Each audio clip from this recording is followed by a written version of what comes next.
Hey, what's going on YouTube, Alabama Reloader? So a few people have asked for an update on the 7x57 Mauser that I'm working on. And right now, as it stands, November 12th, 2025, I'm trying to run the numbers in my head, roughly 75, I believe I have 75 rounds down the barrel, plus maybe a few more, so 80-ish rounds down the barrel. And I want to kind of go over those initial results with you. The first 20 rounds down the barrel were with this normal whitetail 150 grain stuff. This is just kind of their, I don't want to say their cheap factory ammo offering, but it kind of is. Not super expensive on this stuff. Even in 7x57, it wasn't really that expensive. But let's see, the box said velocity we should expect 2690, and then you can kind of see there as it goes out over the different yardages what to expect. Pretty good hunting bullet overall, just traditional cup and core style hunting bullet, so definitely be a good option to go kill something like that. But 2690 is what they said. Here are the velocity numbers that I ended up getting. So maybe by the time you average it out, maybe just a little over 2600. So you can see there, I mean, 2653, and then we're down 2581, 2580. So a couple in the 2580s. There's 2590, another 2596. So a few below 2600, but then the rest of them, you know, yeah, above 2600. But you can see there's pretty big spread on the velocity across those 20 shots.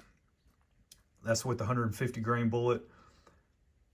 That would be more than adequate. I wasn't concerned as far as hunting goes and the distances that I'm going to be hunting and shooting.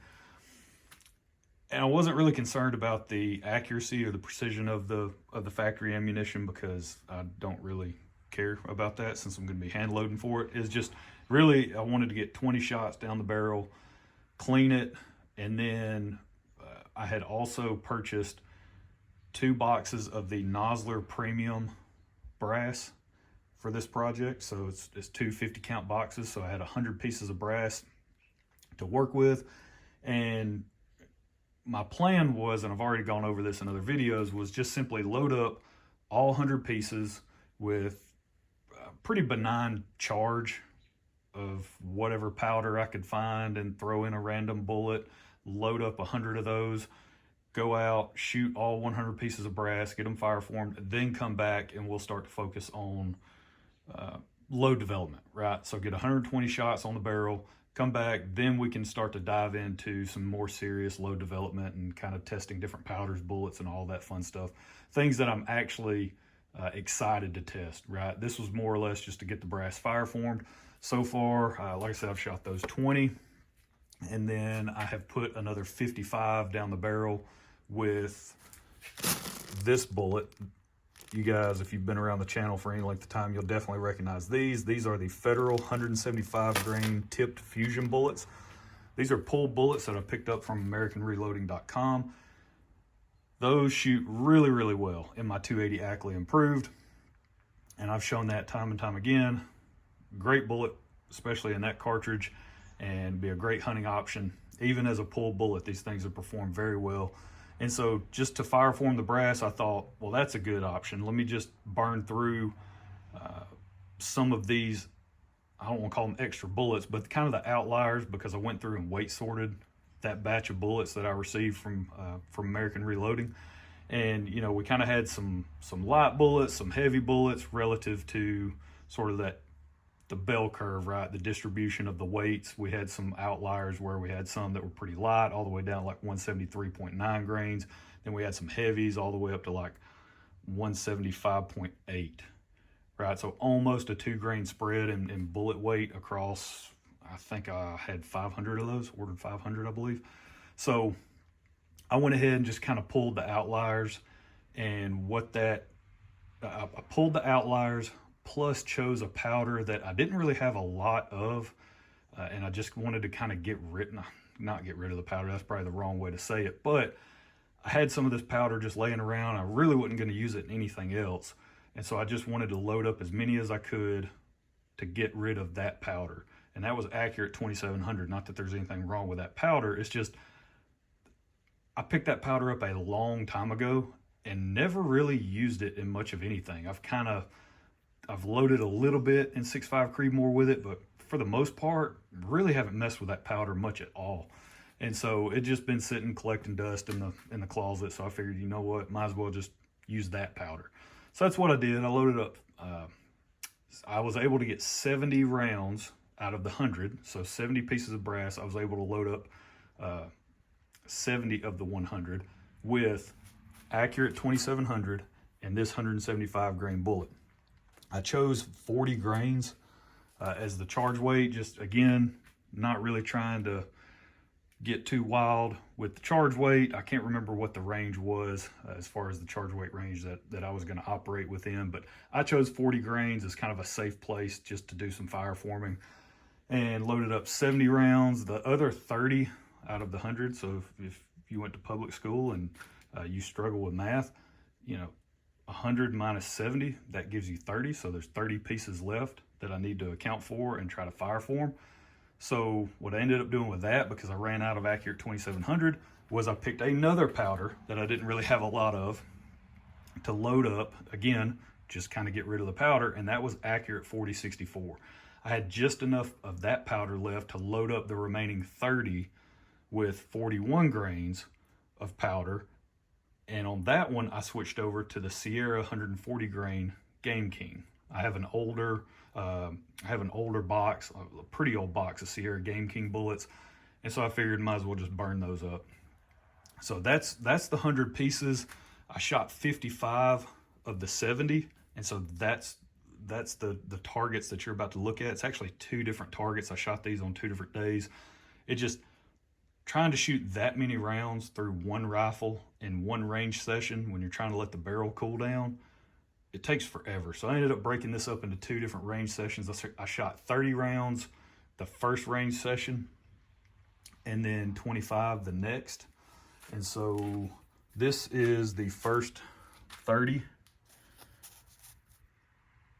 Not bad. So I shot the 20, came home, cleaned the barrel, went back to the range, and then shot these 30.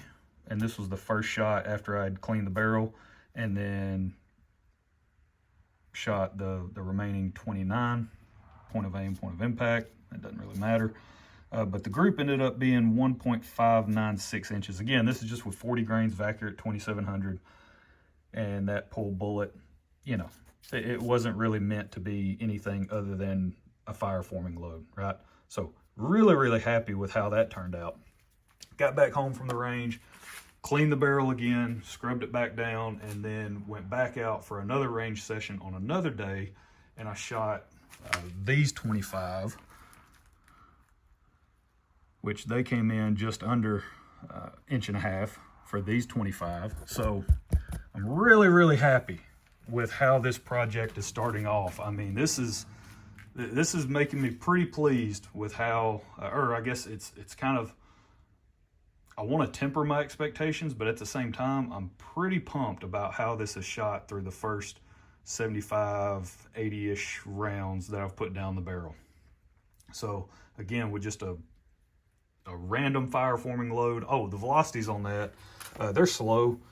We're like 2250, which again, if you'll recall, the original design of the 7x57 Mauser was 174 grain bullet going 2,300 feet per second. So we're shooting a 175 grain going 2250. We could definitely pump those numbers up for sure. Different powder, higher charge weights, all that fun stuff. But again, that's not the purpose of this initial sort of fire forming / barrel break-in process that we're following. So really, really pleased with how this is shot so far. Once I get, let's see, I've got 55, so I've got 15 more of the 175 grain fire forming load to shoot. And then after that, I'll switch over to the 140 grain Sierra Game King. That's with 41 grains of accurate 40-64. I gotta shoot 30 of those. Once I get all 100 pieces of brass fire formed, then we'll come back. We'll go through the process, my normal process of, deep prime the brass, wet tumble the brass, then full length resize. From there, it'll be pick some different bullets and powders I want to test and kind of go from there, right? So that's it. That's where we're going to leave it. Just thought you guys might want a quick update, not super in depth, but it's kind of a good overview of at least where we're beginning, right? Kind of gives us a baseline of, hey, this is shooting pretty good with a pull bullet, some random charge of accurate 2700. It's actually not a bad combination. I could literally go hunt with that tomorrow. And I mean, that would kill whatever I shoot at. Because again, my shot distances are relatively short, on whitetail deer. And even that going, 2250 at the muzzle is going to kill whatever I shoot at. So that's it. That's where we're going to leave it. Hope you guys enjoyed it. We will catch you next time. Y'all have a good one.